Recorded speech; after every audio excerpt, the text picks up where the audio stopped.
চাঁদাবাজি করে আমরা যেন মানুষের অধিকারকে হরণ না করি। আপনাদের এই এলাকায় আমার 4 নম্বর সেক্টরে থাকতাম, ওখানে তুষার নামে এক ছেলে, সে ডিশের ব্যবসা করত, আমার কেবলের কানেকশন সেই দিয়েছিল।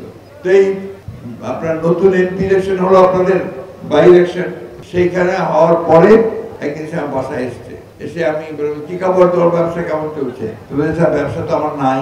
কেন? যে আমার ব্যবসা তো আওয়ামী লীগের এমপি আমাকে ডেকে নিয়ে বলেছে, অনেকদিন ব্যবসা করেছে, আমার ব্যবসা করবো আমরা, এবং আওয়ামী লীগের লোককে দিয়ে দিয়েছে।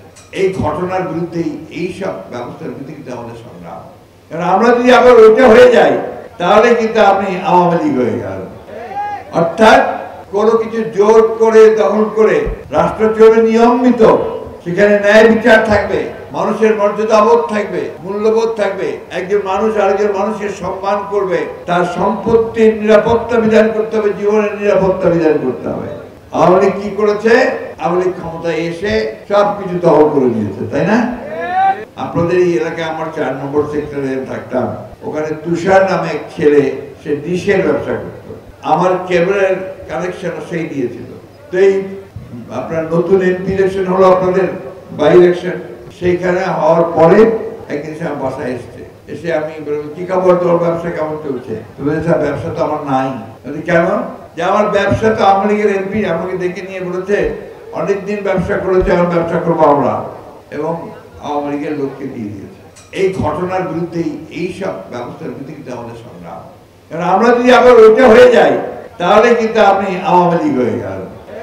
অর্থাৎ কোনো কিছু জোর করে দখল করে চাঁদাবাজি করে আমরা যেন মানুষের অধিকারকে হরণ না করি, আইন যেন নিজের হাতে তুলে না নেই, এই কথাটা আমাদেরকে সবসময় মনে রাখতে হবে। আমাদের ভারপ্রাপ্ত চেয়ারম্যান সব সময় একটা কথা বলছেন, বারবার করে বলছেন, যে আপনারা কখনো নিয়ম ভঙ্গ করবেন না, আইন ভঙ্গ করবেন না, অন্যের উপর অন্যায় অত্যাচার করবেন না। আপনাকে যে জনগণ ভোট দেবে, কি দেখে দেবে? আপনি ওকে ধমকাবেন, ওর ব্যবসা নিয়ে নেবেন, বাড়ি নিয়ে নেবেন, ওকে আপনাকে ভোট দেবে? দেবে না। ওই জায়গায় তার সঙ্গে আপনাকে ভালোবাসা তৈরি করতে হবে, উইন ওভার করতে হবে, তাকে ভালোবেসে তার কাছ থেকে ভোটটা কেটে নিতে হবে, তাই না? সুতরাং এই বিষয়গুলো কিন্তু আপনার পার হয়ে আজকে এই জায়গায় আমরা এসেছি, ওই জায়গাটা তৈরি করার জন্য। আমি আমার বক্তব্যের শুরুতেই আন্তরিকভাবে ধন্যবাদ ও কৃতজ্ঞতা জানাতে চাই আমাদের ভারপ্রাপ্ত চেয়ারম্যান জনাব তারেক রহমানকে, এই জন্যে যে তিনি এই বিগত বছরগুলোতে আমাদের নেতৃত্ব দিয়েছেন আন্দোলন সংগ্রামে। আর যখন ফ্যাসিস্ট হাসিনা পালিয়ে গেছে, তারপরেও তিনি যে চিন্তাটা শুরু করেছেন, সেটা হচ্ছে কি করে রাষ্ট্রকে পুনর্গঠন করা যায়।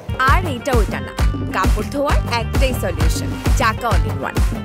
ঘর ভেঙে গেছে, এখন কি করে নতুন ঘর তৈরি করতে হবে, এবং সেই ঘরটা যেন সুন্দর ঘর হয়, এই কথাই তিনি চিন্তা করছেন। এবং তারই ধারাবাহিকতায় আমরা দেখলাম যে নির্বাচনের তারিখ সময় নিয়ে যখন আমাদের মধ্যে বিতর্ক চলছে, সরকার এবং রাজনৈতিক দলগুলোর মধ্যে দূরত্ব সৃষ্টি হচ্ছে, সেই সময় তিনি মাননীয় প্রধান উপদেষ্টা ডক্টর প্রফেসর ইউনূস সাহেবের আমন্ত্রণে লন্ডনে তার সঙ্গে বৈঠকে বসে। এটা একটা বিরল ঘটনা। আমি সেদিনই বলেছিলাম, এটা একটা ঐতিহাসিক ঘটনা যে তারেক সাহেব সেই আহ্বানের সাড়া দিয়ে তারা গত 13 তারিখে যে সভা করেছেন, এবং সেই সভার মধ্য দিয়ে দেখেন তার বিচক্ষণতা কতটা বৃদ্ধি পেয়েছে, যে আমরা বলেছিলাম ডিসেম্বরের মধ্যে নির্বাচনে যেতে হবে, তাই না? আর ইউনূস সাহেব বলেছিলেন তিনি এপ্রিলে ইলেকশন দেবেন, তাই না? তিনি আলোচনার মধ্যে গিয়ে ওই ডিসেম্বরে থাকেননি, তিনি কিন্তু ফেব্রুয়ারিতে চলে গেছেন, এবং ইউনূস সাহেব পিছিয়ে তিনি ফেব্রুয়ারিতে এসেছেন। একেই বলে রাষ্ট্রনায়কোচিত নেতা। রাষ্ট্রের নায়ক জনগণের স্বার্থের কথা চিন্তা করে, কোনো বিভেদ বিভাজনে না গিয়ে, কোনো সংঘর্ষে না গিয়ে, এই দুই নেতা আমাদেরকে একটা শান্তিপূর্ণভাবে নির্বাচনের সুযোগ করে দিয়েছেন, তাই না ভাই? আমরা কিনা পছন্দ করছি না অপছন্দ করছি? জোরে বলেন, পছন্দ করছেন?